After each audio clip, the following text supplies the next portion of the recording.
Screen. Isn't this creepy? I know, it is the creepy screen, what we always call that. All right, so welcome back. It seems like it's been forever, doesn't it? It's only been a week. You caught up on laundry? Caught up on sleep? No. Apparently not. Yeah, that's wishful thinking, right? There is no such thing. So let's see what's going on. I sent out an email this morning. Do you think you could get your quiz done by Thursday? It'll take you like 10 minutes, because that way we can go over it. It's a real quick one. It's just about quadratic models. And I put up homework 5, so that is available and due next Friday. That's about quadratic models as well, which we had finished last time. We get to start some new change stuff today, but do you want to do some reviewing first? Would that be good? Yeah, since it's been a while. All right, so longitudinal data. Let's start from the very, very beginning, right? Longitudinal data. We talk about longitudinal data as having two dimensions of sampling, right? Over time, over people. The task then is for any outcome that's measured longitudinally to figure out what kind of variation we have that is a result of each type of sampling. So at a minimum, there's two, right? We have people variation in their mean. What is that called? What terms do you know that go with the idea of people variation in their means?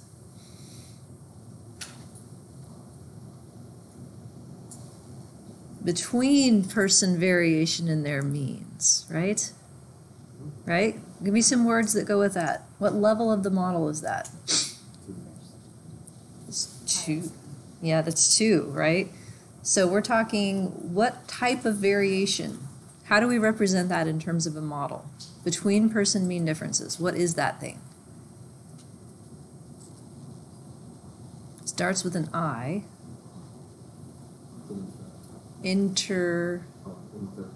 No? Intercept. Intercept is mean differences, right?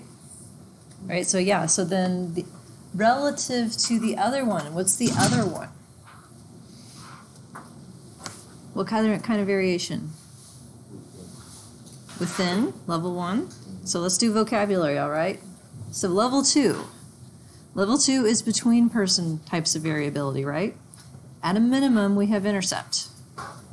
What else can we have? That's another kind of between person variability. Starts with an S. Slopes, yes, right?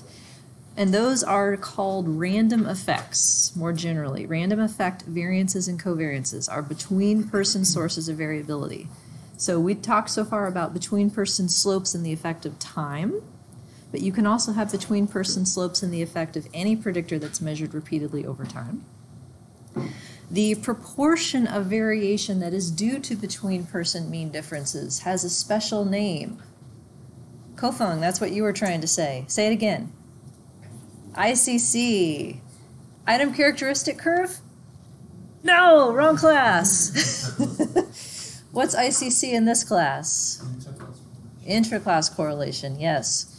So you can talk about that as the average correlation of occasions from the same person. You can talk about that as the proportion of total variation that's due to between person mean differences. And you can think of it as an effect size for the amount of person dependency due to constant mean differences. So we have, at a minimum, 2 kinds of variability.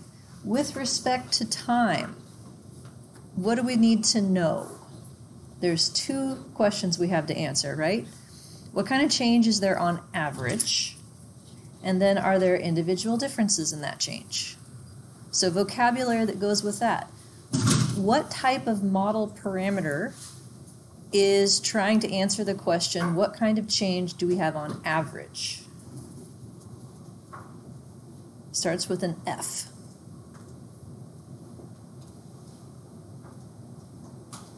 FI. I heard it. Fixed, yes, the fixed effects of time. That's what their job is. They are trying to tell you what kind of trajectory you have on average. And we talked about polynomials as one way of approximating change, right? Linear or quadratic or cubic. Others are coming today.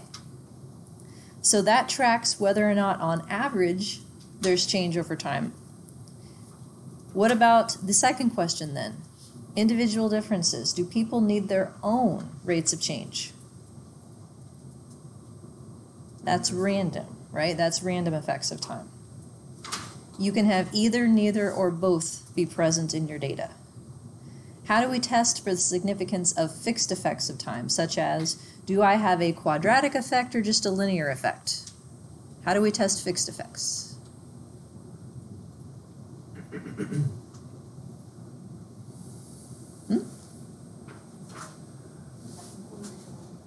No, other one.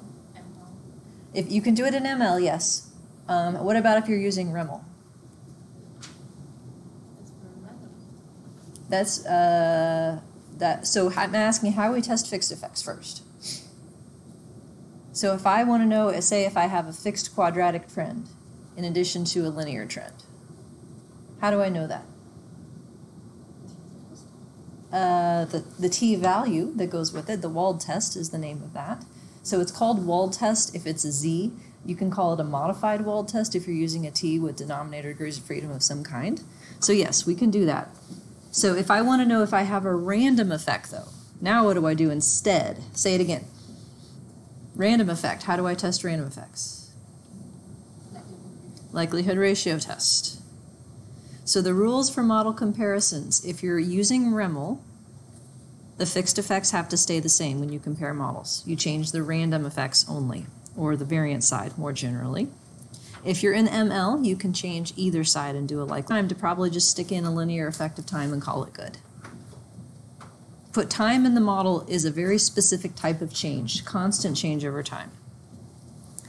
We're looking at these example data as a way to illustrate some options.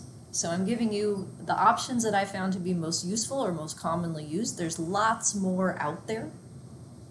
There's a book that I found on the internet a long time ago called A Catalog of Curves. It has like 200 different functions that you can think of for nonlinear trends. So there's way more than just what we're talking about. These are the ones that I think, like I said, are either most common or most useful. So we did linear and quadratic. So how do you know which type of family of models of change might be useful? Let's say someone hands you a data set. Do any of you do consulting or work on projects with real data? Sometimes, yeah, right? So someone hands you a data set. I have these longitudinal data. Here's my research question. Okay, how do I start? I will fit the saturated model. Yes, saturated model. Keep talking. What's in the saturated model? So there you have like if you don't have missing data, I think you have the means Mm-hmm. at each time point. Yep. And then I will plot that. Yep. And then I will see how it looks. Yes, that's what I would do. And now, in order to be able to do that, what kind of data do you have to have with respect to measurement schedule across people? Balanced. Balanced, yes. What if you have unbalanced? Then I think like the estimates that you get in the saturated model are like not the means, but you can round time into convenient intervals to make a picture with. But if you try to fit a saturated means model to unbalanced data, it will try to come up with the mean for every unique value of time, which may be more than it could do. So it may not even converge because it can't figure it out. So you may have to round time just for the sake of making a picture, such as this one right here. So that's from a saturated means model. Saturated means also known as ANOVA. It's when you're treating time as a categorical predictor, a discrete grouping variable. Yep. What about the variance side? What's the analog to plotting the means over time on the variance side? How do we know where to start? Louder? Unstructured, yes. So an unstructured R matrix, let me put that one up here. It's the idea that all the variances and covariance across time get to be whatever they want. That's the answer key.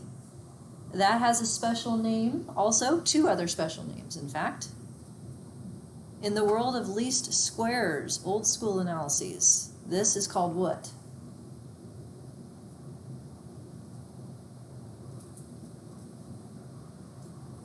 This is called MANOVA. Repeated measures multivariate approach, unstructured. In the world of structural equation modeling, what's this thing called? All possible variances and covariances. It's called the saturated model in that case. So unstructured and saturated mean the same idea. All possible. In the world of multi-level modeling, we use unstructured for the variance and saturated for the means, but it could just as easily be the other way. So if I were writing a paper, and I wouldn't necessarily use the word saturated. If I did, I'd make sure to add a parenthetical, e.g. all possible means estimated. So you tell people what it means. Same thing with unstructured. So this is the answer key with respect to the model for the variance. What you're looking for, broadly, is whether or not the variances appear homogeneous or heterogeneous across time. Heterogeneous in a pattern is a giveaway that you need some kind of random slope for time. In particular, a random linear time slope implies a quadratically changing pattern of variance, where there's at a minimum at some point and it's at a maximum as it moves away from that on either side. We're also looking to see the pattern of covariance here, whether or not that's constant or non-constant in some sort of form. So in terms of thinking about model building, if you have a study in which there's no change over time, so like the example we did in example 4 was psoriasis severity across an 8-week period, where it wasn't a treatment study, it was just an observational study. The variances were heterogeneous a little bit, but not in a particular pattern. And so for something like that, that's where we get into maybe a random intercept plus some sort of R matrix structure like AR1 or Topolitz or something like that. Whereas if we have change type of data with in-person change where the variances are increasing over time or decreasing over time, that points us towards random effects as a way of modeling that pattern, random slopes in addition to the intercept. Compound symmetry is the other endpoint. If you cannot estimate unstructured, you can always estimate compound symmetry as a starting point. When can't you get unstructured? I can think of 2 situations.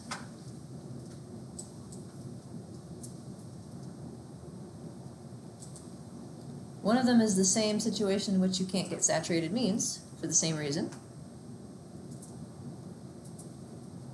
Say it again, Belin. Balanced. Balanced, yes.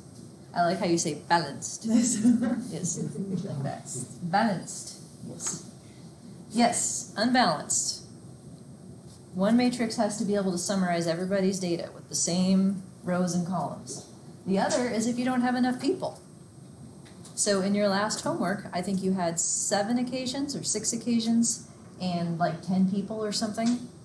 Not possible. So if you can't get the answer key, you won't really know eventually if you're in the right place, but you can always add things to the model and try to get to something that seems reasonable. In contrast, this random intercept only model you can always estimate. It only has 2 parameters no matter how many occasions you have. Intercept variance and residual variance, and this is the one that gives you inter-class correlation as a starting point. All right, I think that's big picture stuff. Questions, things you want to hear about more?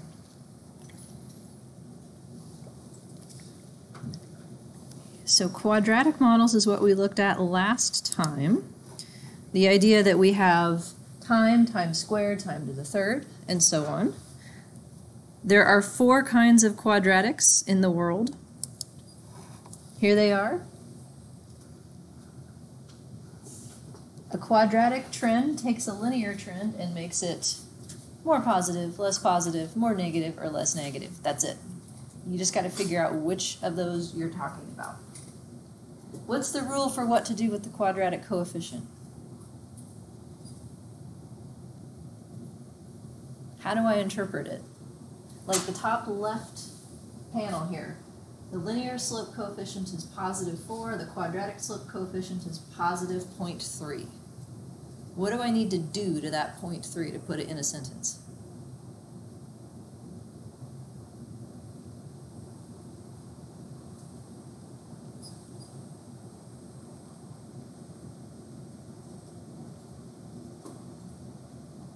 I'll give you a hint. Second derivative. 2, right, yeah. The quadratic coefficient takes the linear slope and makes it, in that picture, more positive by twice the quadratic per unit time. Twice the quadratic is how the linear slope changes per unit time. So if the linear slope in this picture is 4 at time 0, it becomes more positive by 0.6, twice the quadratic, each additional unit of time.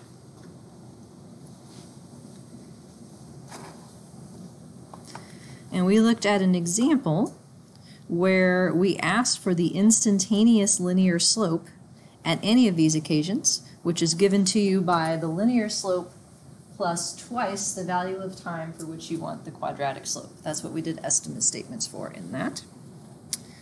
And we talked about names for quadratics as well. Let me open this back up. It's thinking about it. Names for models with linear and quadratic terms. Let me see. Do I have that in here? No, I don't have that in here, but we did it before.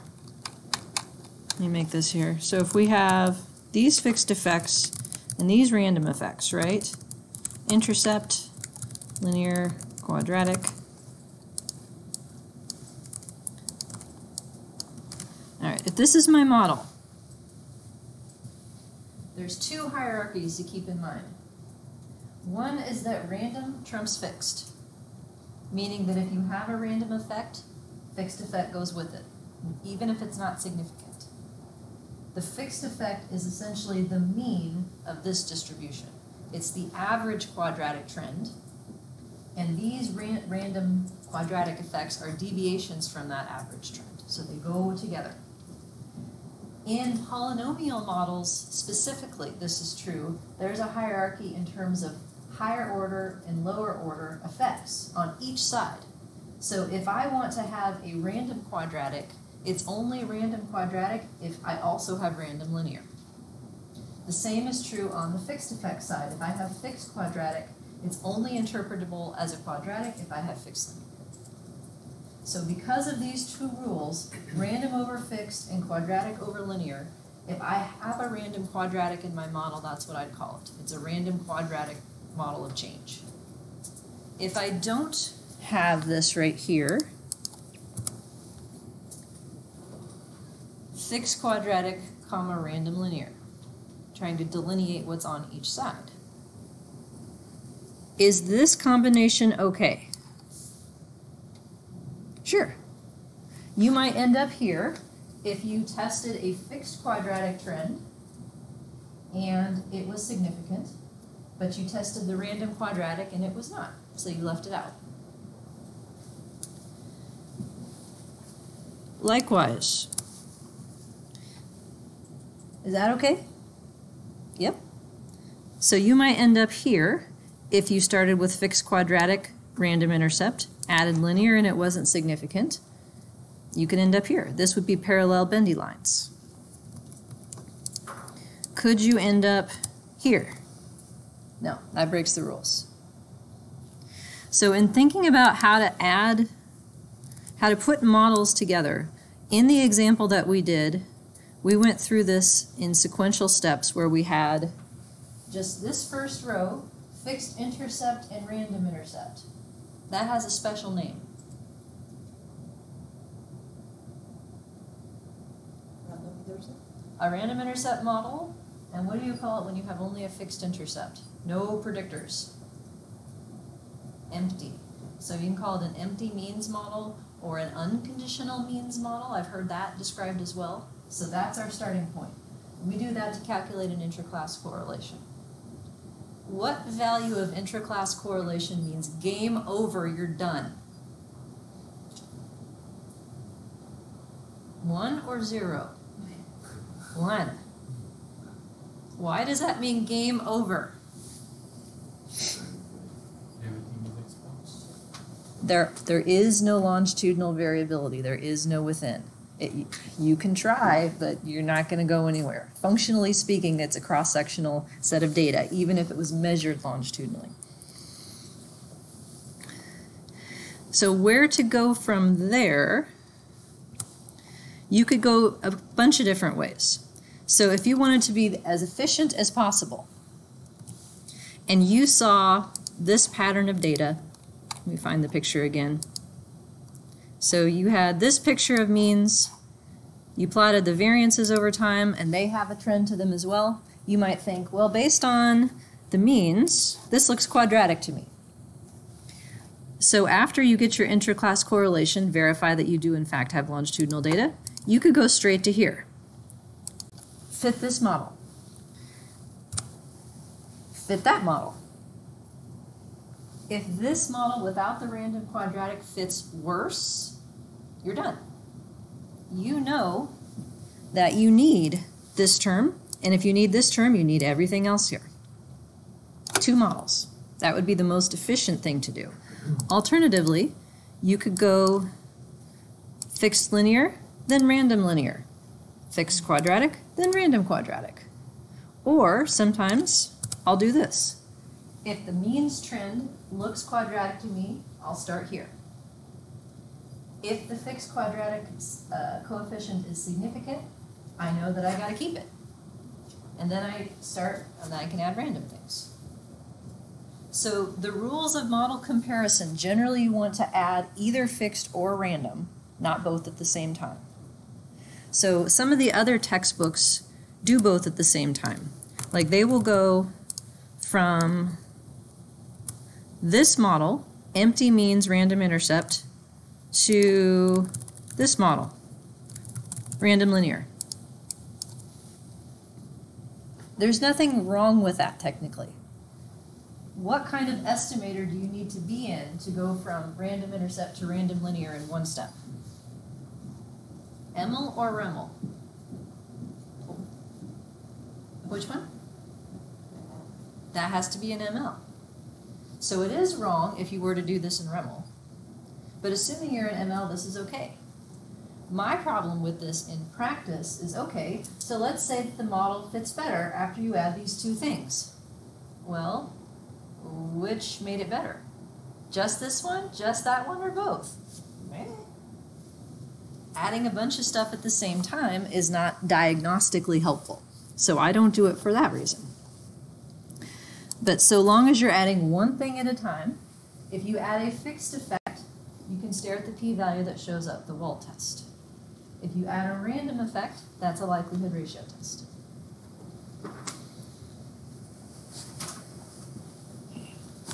How are we doing? Okay, so quadratic is not the only game in town. What I wanted to head into today, let's see, piecewise models, new topic. What's that face for? She's like, Yeah, I've never seen this. You've never seen this? Okay, let us begin then, because these are cool. These are the models that when I tell people about them, they sometimes get really excited because they didn't know they existed, and it's the perfect answer to certain types of research designs. So slide 26 in lecture 6 is where we are here. So these models, I call them piecewise slopes. They're also known as splines. Linear splines is a term that they get called in regression.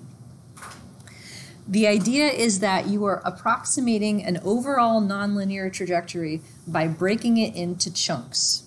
And the chunks should correspond to known reasons for differences in the trajectory. There should be a reason for each piece. So let me give you an example. These are real data. This is from a student project in my class, God, a long time ago now, probably maybe 7, 8 years ago. And this is what's known as a multiple baseline intervention study. So these are data from 5th graders on some kind of outcome where you want it to go up over time. They're trying to improve behavior of some kind.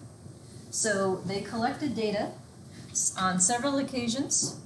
For the first baseline, right, there's really no systematic trend here.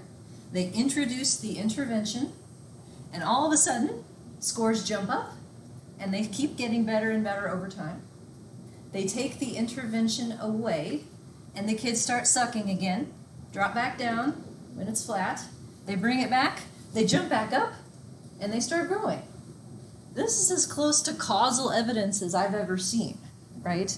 The fact that you can take it away and bring it back and they follow suit means that it really is the thing that you're doing that is causing this sort of change. So causing in quotes, but this is pretty good evidence, I will say. So if I didn't know about these phases, right, if all I had were these means, I would need like what, a fourth order polynomial to be like through all of these things. And at the end of the day, fitting that fourth order polynomial does not actually answer the question of whether or not this treatment works. What they want to know is, do the kids behave differently when they're in the treatment phase than when they're out of it? So instead of fitting a giant polynomial through this, you can fit a slope through each of these phases and 3 what I will call jumps, acute shifts and intercept to get between the two. And this works beautifully for these types of designs where you have phases of time in which something different happens after the next breakpoint. So there are variants of these models where you can look for the breakpoint. You can estimate it empirically where it should be. And Ori, the talk that you went to that Jeff Herring gave, those are the kinds of models that he was presenting where the model figures out where the breaks are. That's not what I'm talking about. I'm talking about breaks based on design. So several examples of these I've used before. Here's one based on cortisol. So in cortisol, typically they have you collect cortisol right when you wake up and 30 minutes later because that's where it's at the highest. And then it declines steadily throughout the rest of the day. So this is a piecewise model fit to 4 occasion data where people were instructed to give a sample when they woke up, 30 minutes later, at lunchtime, and at bedtime. And so I fit piecewise models for this purple part here that I'm calling morning rise, and this is afternoon decline. And this is the type of code that you would need to do this because each person has their own set of time vectors. You're centering it relative to wake up time is time 0. And then each of these slopes is going to keep track of time relative to its own epoch. So I'll show you that in the example that we're going to do today. But this also makes a point. Does this look like it's linear, this afternoon part? Not really. I mean, I drew an orange straight line here, but you can tell it doesn't fit. This would actually look kind of quadratic-y. So even though these are known as linear splines or piecewise splines, each piece can be whatever it needs to be. It could be linear or it could be nonlinear of a particular kind. So other examples that I've seen, someone from the business school was looking at the effect of blue laws. Apparently it used to be that you couldn't go shopping on Sundays. I don't understand how that was ever a great idea, but that used to be the case. And so he had a bunch of economic indicators for a particular state before the blue law was repealed and then after. And so he had this before versus after period. Trying to think of other ones. There was a student from developmental psych who was studying reactivity to stress in babies. And she had an experiment where they had the baby with the mom and they were playing and that was baseline. And then they made the baby mad on purpose. They would hold its arms down or take its toy away and just let it sit there and freak out. And that was time 2. And then they let mom come back and comfort the baby, give the toy back, and that's time 3. So she had a pattern that looked like this, where the change from baseline up here, that she called stress reactivity, and then down here is recovery. Well, that works out fine, except for what? 3 occasions? How many random slopes can you have with 3 occasions?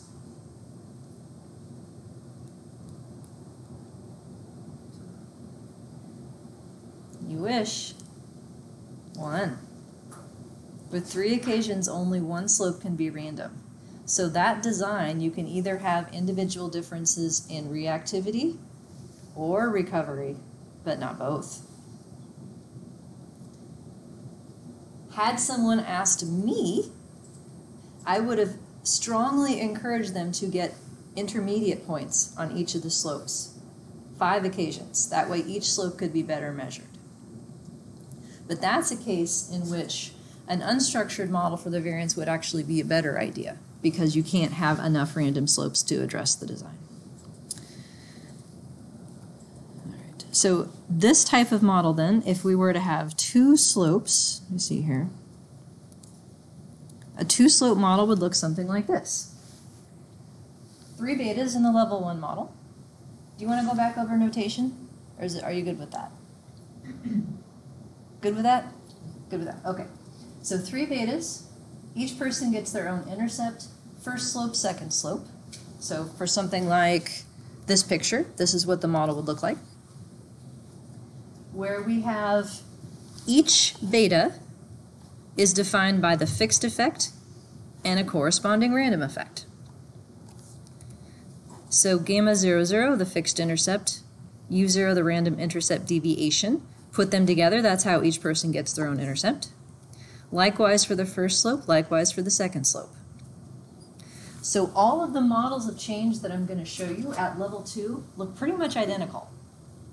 Each aspect of the trajectory has a fixed part that refers to what happens on average, and a random part that describes how far off yours is from the average one for which we estimate a variance. It's level 1 that gives you the functional form of change. So last week, or the week before I guess, beta 1 was linear and beta 2 was quadratic time. Today, this is the first slope of the design and this is the second slope. And we'll see other models as well. But each of these fixed plus random then holds regardless of what type of trajectory that you're trying to estimate. So for our data, rather than fitting a quadratic, another option is something like this. I'm separating the 6 sessions of practice. So this is response time on the y-axis that we're trying to make go down over time. There's a strong effect of practice initially and a lesser effect of practice later on. To me, this looks like a 2-slope model. So this is an example of not using design to inform where the breakpoint would be, but rather just literally staring at it and saying it looks like there's a breakpoint here. So this is an atheoretical model in the sense that there's no expected reason why things shift after session 2, it just looks like they do. So it's a way to approximate nonlinearity in this case. So here's how we can set it up. I'm going to show you 2 alternative parameterizations of piecewise models. You end up at the same place either way, but what the information is that they give you differs, and one may be more useful in certain situations than the other as a result. So the first one, the first parameterization is the easier one. I call this direct slopes. We're going to take our time variable here, so here's session 1, 2, 3, 4, 5, 6. In our example, this is balanced across people, so I can easily show the recoding to create these time predictors. You would have to do it via subtraction if you have unbalanced data. But we're going to make one new predictor that I'm calling early practice. So slope 1, 2 is the name of the variable, and that's because slope 1, 2 tracks the change from session 1 to session 2, 0 to 1, and it shuts off. So if all I had in the model was that orange predictor, the trajectory that I would be predicting is shown up here in the picture. Change between 1 to 2 and no change after that. No change after that because that's where purple kicks in. And I'm calling this one slope 2, 6 because it tracks the change from session 2 to session 6 as a linear trend. The intercept in these models still has to be where all the predictors are 0. So at some point in your coding, both variables have to be 0 for there to be a common intercept. So this is an example of what it would look like if you have an intercept that's session 1 and a breakpoint, or what's known as a knot, at session 2. Let's practice coding a little bit. New page here. So what if I have something like, here's session 1, 2, 3, 4, 5, 6.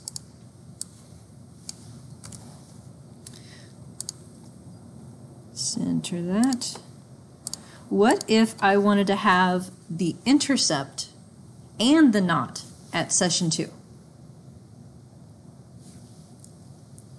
So this is my first slope, my second slope. All right, well, wherever I want my intercept, I know that that's times 0. Hang on. Sorry, I'm anal retentive. I have to have everything lined up or it's just going to bother me. Yes, even when I'm just drawing on the board, everything has to be perfect. Okay. All right, so there's that. The second slope picks up where this one left off. It would look the same. During the phase in which it is inactive, it's 0. Now how about this one? The first slope is inactive from sessions 2 to 6. So it carries forward the last value at here. What goes here?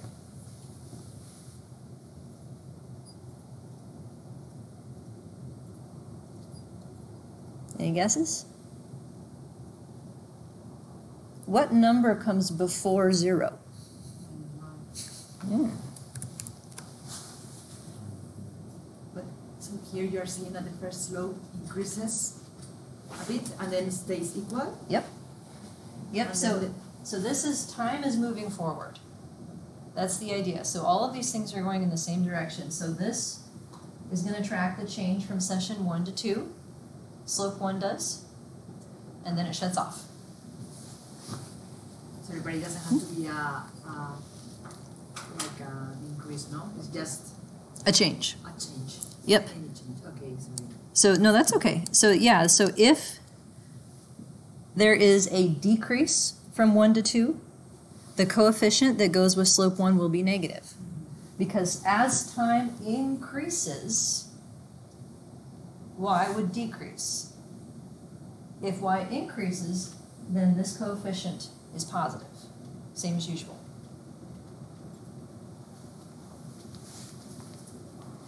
So the key to setting these up is figuring out where you want your intercept, figuring out where you want your knot, and making it so that whatever value you had at the knot point carries forward. So the same thing is accomplished here in the orange slope. The intercept is at the first occasion, the knot is at the second occasion, and whatever value you had at 2 is carried forward. So it's like the orange slope shuts off after session 2 because that's where purple turns on. In contrast, purple is shut off from session 1 to 2. It turns on after 2.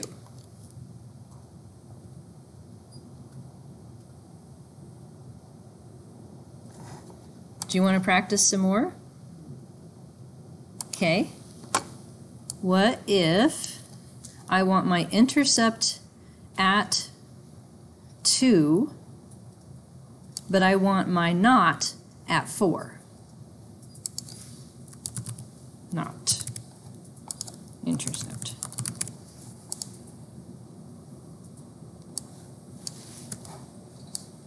Okay.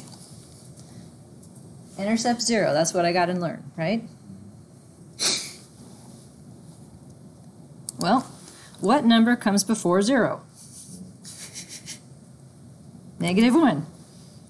Yeah, in Jonathan's class, he's busy deriving things on the board. I'm like, what is the number line?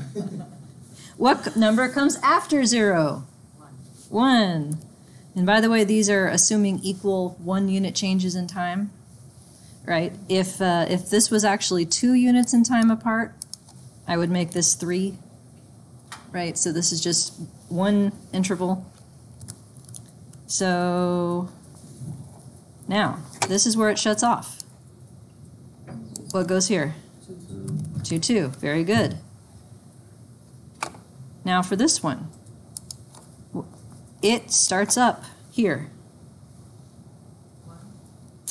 It's actually 0. It picks up like that. And what goes here? Yep. So the change is carried here. That's that one. And then that one. You decide on this coding based on the plot that you get after fitting a saturated model, or Yes. okay, or also based on the design. Preferably the design. Okay. There is no theoretical design-based reason why it should be the not at 2. Okay. I picked 2 because that's what it looked like. I have no better reason than that. And I wanted to, like I said before, these are real data where I don't know what the generating mechanism is. I'm just showing you different ways of approximating nonlinear change. But the piecewise models are designed for situations in which there is a reason that the slope should change, such as in this type of multiple baseline design. That's really what they're for, but they can also be used for the purpose of just approximating nonlinear change. Okay. So with this type of coding here, regardless of where your intercept and your knot is, these are going to tell you directly what is what is the rate of change during this period. Is there significant change? That's fixed effect, right? Do people differ in the extent of change during that period? That's random. Likewise, this one tells me, is there change during the second period? Fixed effect. Are there individual differences in that change? Random effect.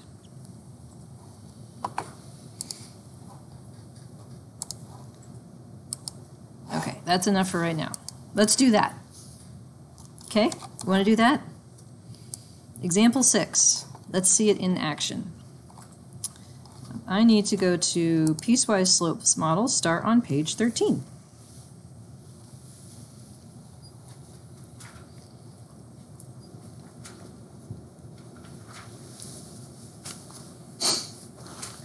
In the SAS syntax that goes with this example, I have another version of the code for what you would do if people had individually varying times and you couldn't just use integers here. But in this case, because time is balanced, we can do the coding this way, and this makes it easy to understand, relatively speaking, what it's doing. So this is this coding shown on slide 31, where the intercept is at session 1, the knot is at session 2. And so hopefully you can see the logic, even if SAS is a bit unfamiliar. If you look down here, both slopes are coded 0 at the intercept. It goes from 0 to 1 to track the change from 1 to 2. That's why I named the variable that way. And then it shuts off at the last value. Whereas slope 2 to 6 picks up after session 2 to track how far in time it's been since then.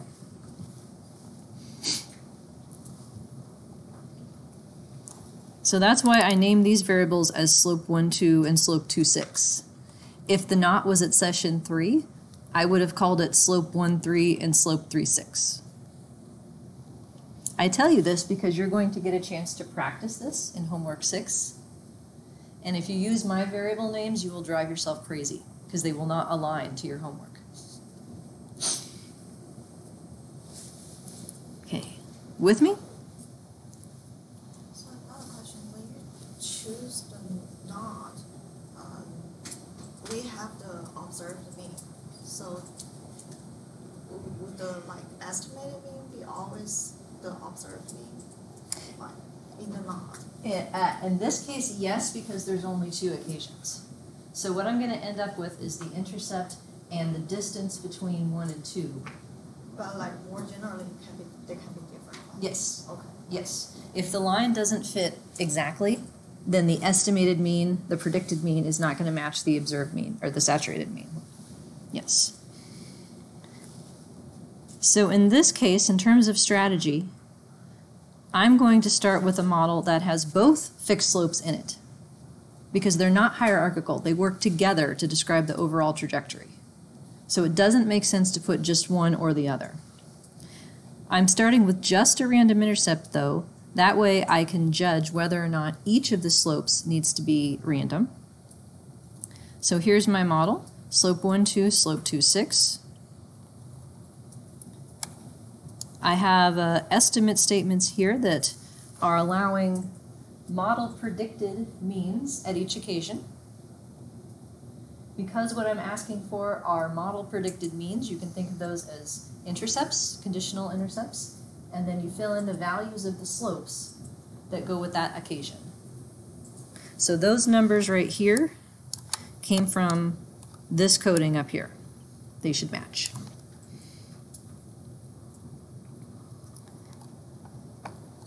One other thing that I'm asking for is a model implied fixed effect. The last line here, I'm asking for a difference between the slopes. Is the rate of change after session 2 different than the rate of change before session 2? So whenever you have one coefficient that's negative and the other that's positive, that's a difference. It's a contrast. So even though that's not something that's directly in the model, it can be derived from the model, and so I'm asking for it.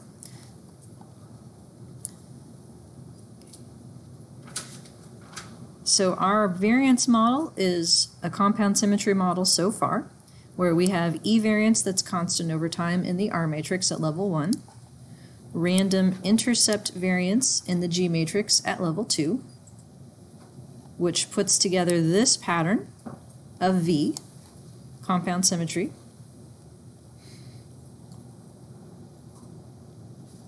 Here are my two fixed effects, and I have my little box here for you to complete if you wish to. Are my fixed piecewise slopes significant, and how do I know?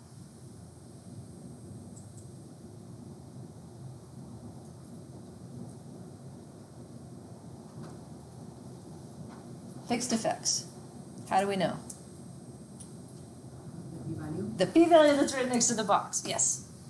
Yeah, well test.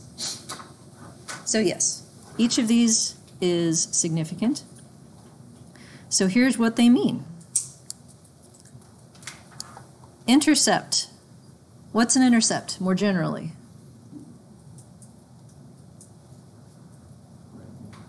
Not this time.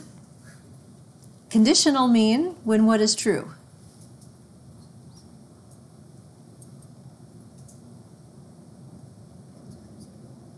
When what? At session 1, when intercept is the expected outcome when all the predictors are 0, right? That's the definition of an intercept. So when are the predictors 0? In our coding scheme, it's when we're at session 1. So 1961 is the expected response time in milliseconds at session 1.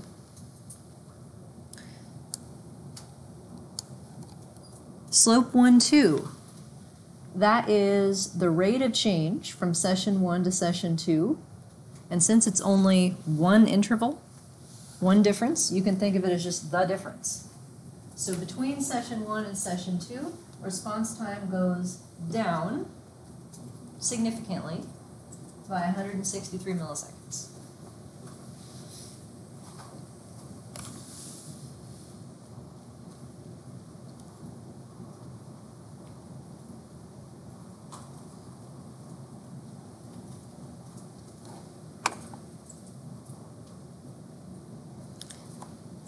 Slope 2 to 6. Between sessions 2 and 6, response time declines, goes down, decreases, whatever you want to say, by 33 milliseconds per session. Yep, that's a rate. They're both technically rates, but you can simplify the first one. And so that is how I made the picture down below. Here are the predicted intercepts according to this model at each occasion, as well as the last thing here, which we might want to know, the difference between the slopes is 130. So you can think of that a couple different ways. I would say that the second slope is what relative to the first?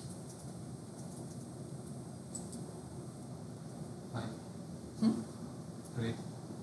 Second slope is what relative to the first? Less steep. Less steep, yep.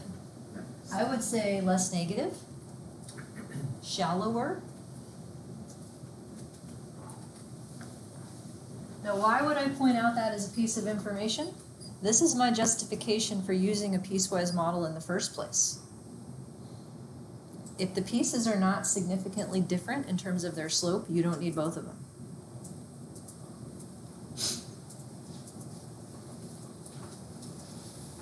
So yeah, the way I would phrase it is that slope 2 is less negative by 130 milliseconds a session, which is significant.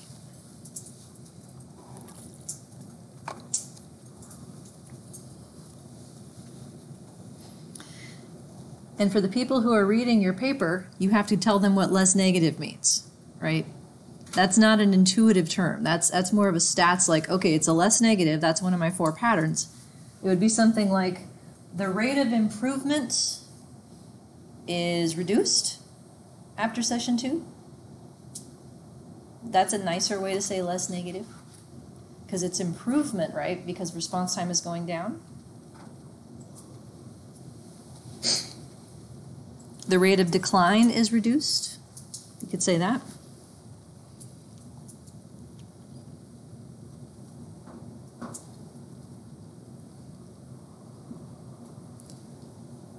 So those are significance tests for whether or not these slopes are not 0. How about effect size? Let me go back up to my model here. How many piles of variance do I have in this model? Good. How many piles of variance do I have in the model? How many variance components? 2, right? Piles are variance components, by the way. If I'm writing for a nice audience, it's variance components. If I'm talking to people, it's piles. E and U. Which one of those piles are my 2 piecewise slopes going to account for?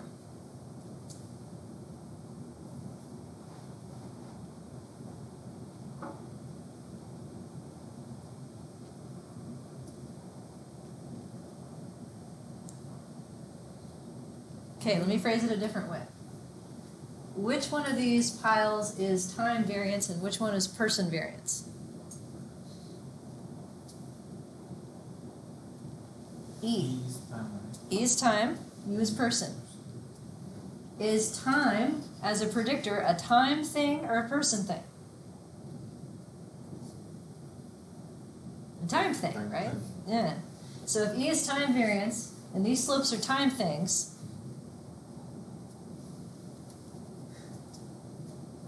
E, right? Yeah, E is, why are you off your line, right? It's a time-specific term here. So yes, slope 1,2 and slope 2,6 together should reduce the E variance relative to the empty model.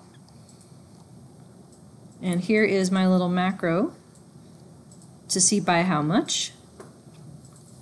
So this is pseudo R square. Proportion reduction in each variance component. So it's what it was minus what it is over what it was. So the residual variance used to be 44,900, now it's 34,098. That is a reduction of 24%. So can I say my R square for the model is 24%?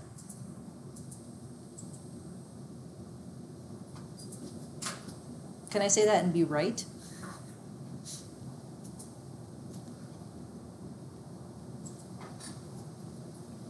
What do you think, Ismail? Can I say the reduction, the R square for my model is 0.24? Isn't that an estimate? Is it what? Isn't that an estimate of the actual reduction? It is an estimate. It's a pseudo R square value. What's the difference between pseudo R square and just R square as you would know it in regression?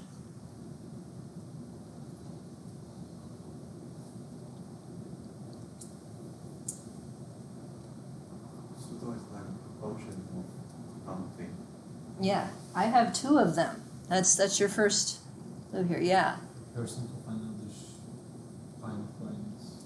exactly. It's a proportion of one of the variances of the 2. So no, it's 24% of the level 1 residual variance. That's what I have here.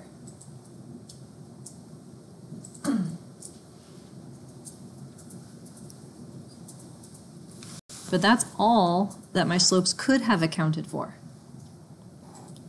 How do I account for the other one, the bigger one? How do I account for random intercept variance? You haven't seen any examples of this yet. Can you guess? What kinds of predictors would account for random intercept between person mean differences variance? Characteristics of the participants. Participant things, people things that are constant over time. So this variance that's highlighted right here, this random intercept variance, that's level 2 between person, cross-sectional. The other one is the one that's longitudinal. So only time varying things can account for the longitudinal part. Only time invariant person things can account for the cross-sectional part, the random intercept.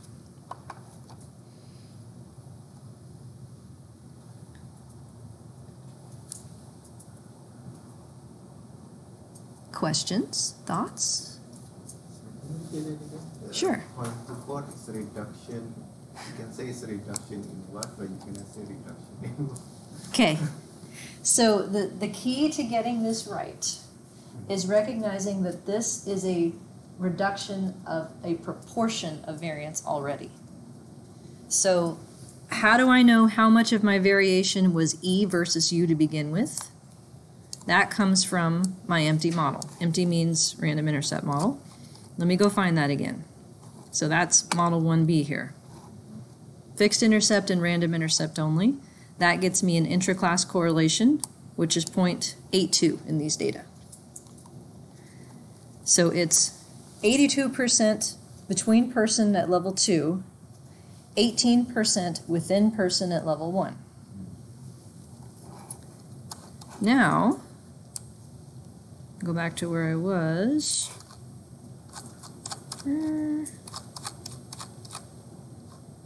Now, of the 82% that was between person, our time predictors accounted for none of it. As it should be, because time is not a person thing, time is a time thing. Our time predictors accounted for 24% of the level 1 residual variance, which itself was originally 18%. So we have 24% of the 18%. That's what we have.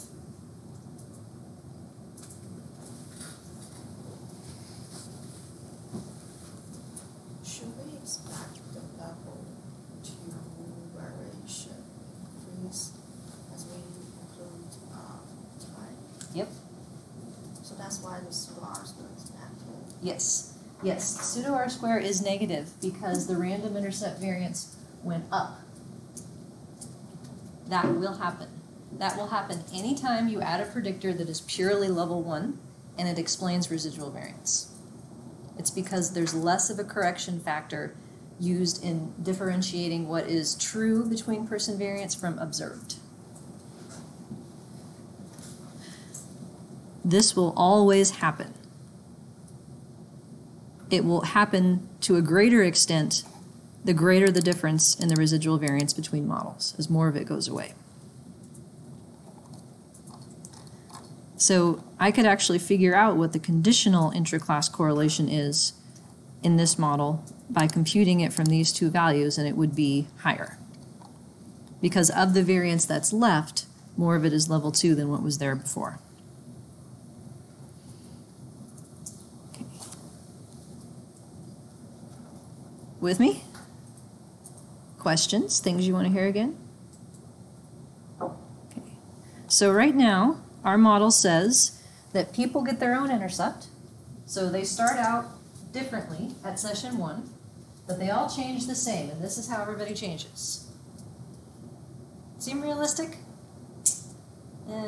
Probably not. Odds are good people change differently, particularly when that's the whole point of the story, the study. So let's add some random slopes. Now, in this case, I'm adding the first slope to be random first. I could have just as easily done the second to add first instead. They're not hierarchical. So it was somewhat of an arbitrary decision. One might motivate it by saying, well, the first slope is really the bigger change. So it's more likely there's a bigger difference, individual differences earlier than later, but who knows? Point being, this is an arbitrary decision which one to add first. But I'm adding slope 1, 2 to the random line here.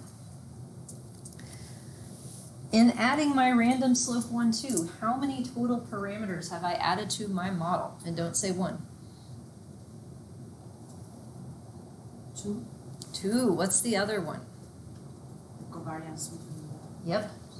There's 2 things on the line, therefore 2 new parameters. Covariance with the intercept that was already there, and the variance of the slope 1, 2. How do you know that it's adding the covariance? In SAS, it's because we told it to. That's what type equals UN means for the G matrix.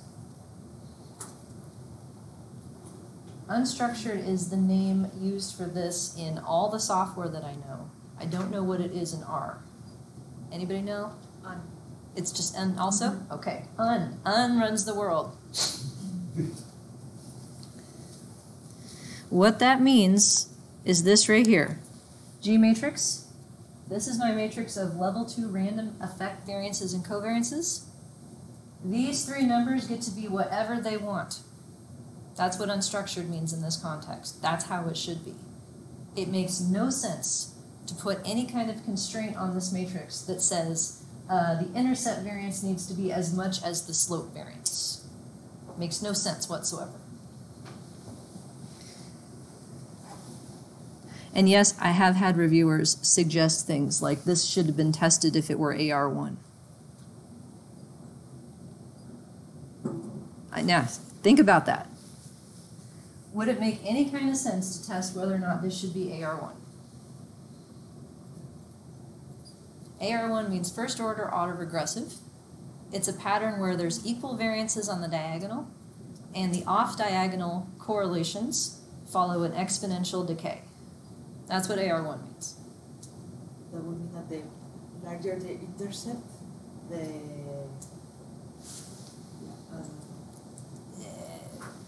Okay, so how do you respond to this? Helpful suggestion. Dear Reviewer 3. In this case, I'm not going to go with I'm sorry.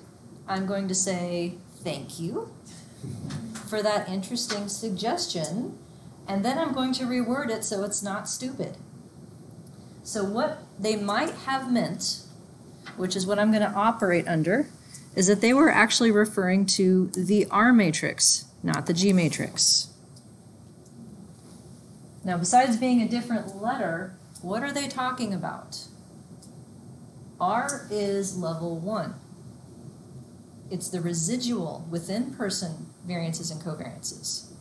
This structure is not unstructured, but it's VC, it's diagonal. So it is actually a reasonable suggestion to think that even after controlling for my random effects, that the residuals might have an autoregressive correlation to them. That is a reasonable thing. I'm going to assume that that's what they meant. Dear Reviewer 3, thank you for the helpful suggestion to examine the extent of potential residual correlation. As now, either in the paper or in a footnote, we added it, it didn't help, so we retained our original model. But thank you.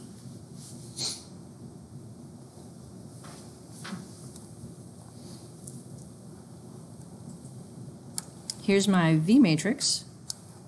Now look at this pattern. You don't know a word for this pattern. This V matrix is like a block diagonal thing.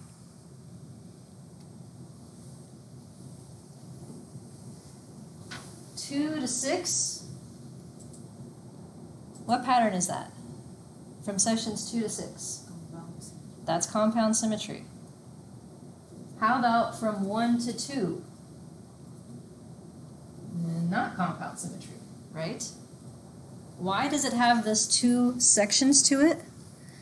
Because we added a random slope that operates through the first part. So what happens from 1 to 2 in terms of the implied pattern of variance and covariance is different. It's non-constant, but then it becomes constant from 2 to 6. And so this is why I said when you only have 3 occasions and you can only have 1 slope, you may as well just go with unstructured if people are balanced, because that's better than assuming compound symmetry for half of the time, but not the full time. So we added our random slope.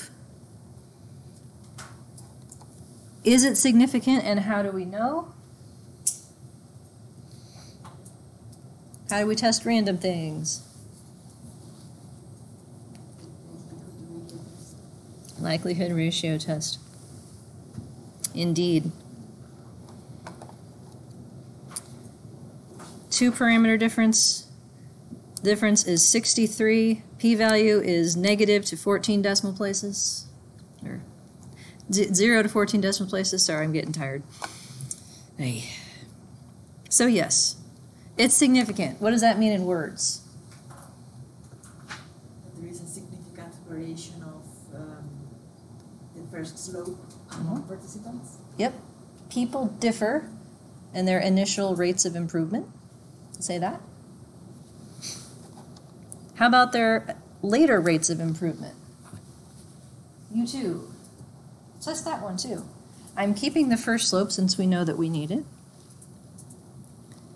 So now we have slope 2, 6. On the random line, how many parameters have we added to the model?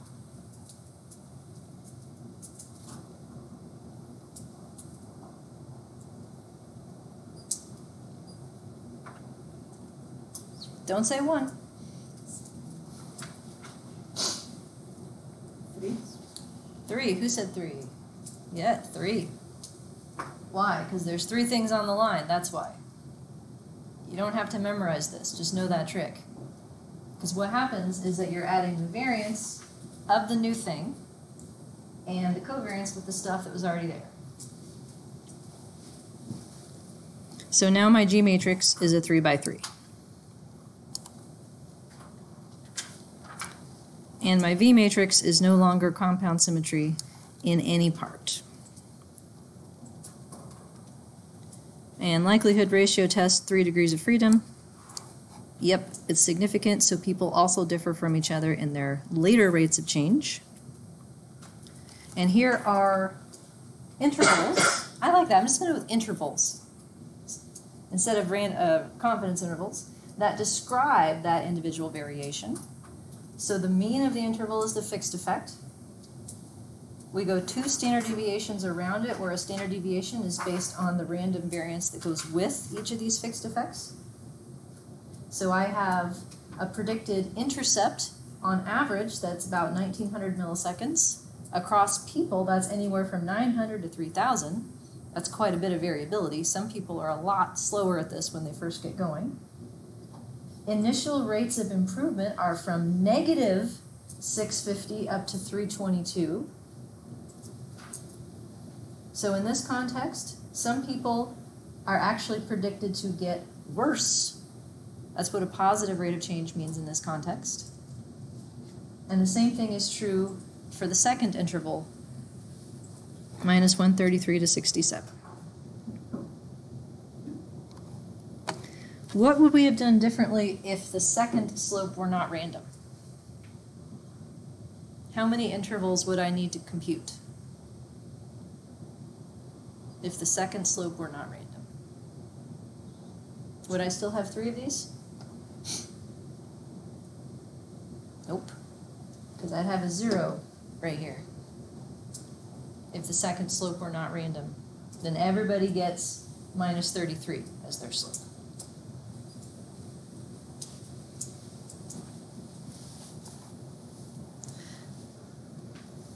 So in understanding what this model means, you can think of it a couple different ways.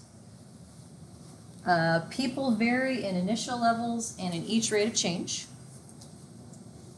If I wanted to go from a more statistical sort of language, I'd say there's 3 distinct sources of person dependency.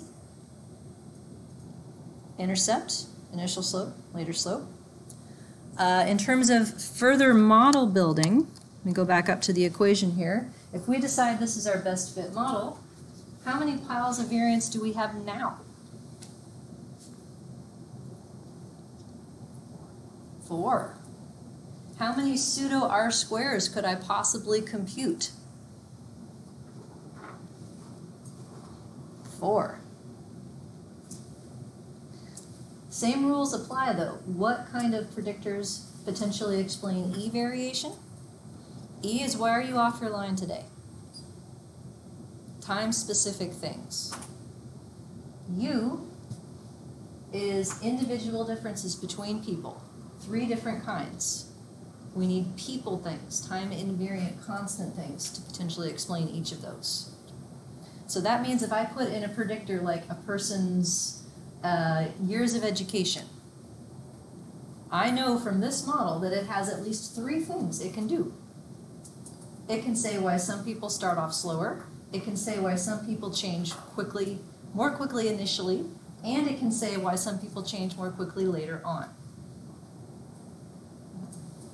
What would an interaction mean? Like years of education interacting with the slope 26? Yep, and that's how it would end up. If I put, this is coming in a couple weeks. When we get time invariant predictors as a main effect, they go in this intercept line. As an interaction with slope 1, 2, they go in this beta 1 line. And as an interaction with slope 2, 6, they go in the last line. What would be the interpretation if the interaction is positive, for example, that the slope that the slope 2 is more positive or more negative? Yep. Yep. So in this case, both of the slopes are negative. An interaction with education is either going to make it more negative or less negative. That's it. Those are your only 2 choices. It's either going to enhance the effect of time or diminish it. All right. I think that's enough for today. What do you think? Yeah? Okay. So can you work on your quiz and we'll go over it next time? It won't take very long, I promise. And you get points for trying. Same rules. Okay. And then we'll talk about the other way to set up piecewise models next time. Office hours start now. Let me know if you need any.